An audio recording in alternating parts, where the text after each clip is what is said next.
Duniani kuwa namba moja ni rahisi sana, ila kudumu kwenye namba moja ndio changamoto. Sisi moja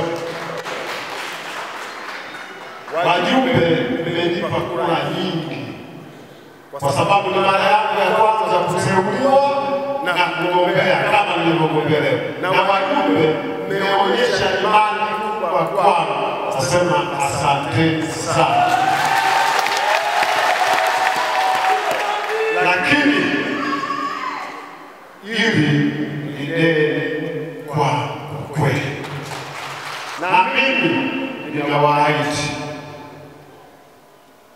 nyongeza ya katiba ya Chama cha Mapinduzi tutasema kweli daima, fitina kwangu iko. Lakini tutakwenda ibara ya 14, haki ya mwanachama itazingatiwa. Sisi moja katika haki ya mwanachama, kwa mimi hakuna mwana CCM kubwa zaidi ya Chama cha Mapinduzi.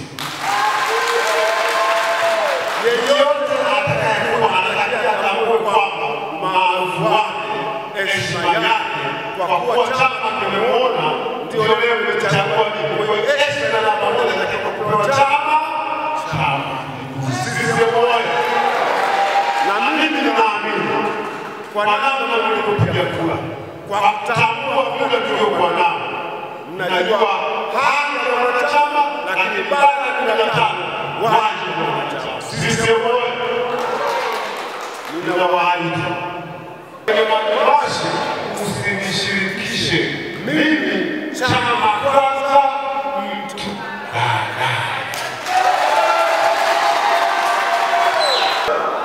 Kuwa na ahadi kwenu, mimi ni kutenda haki.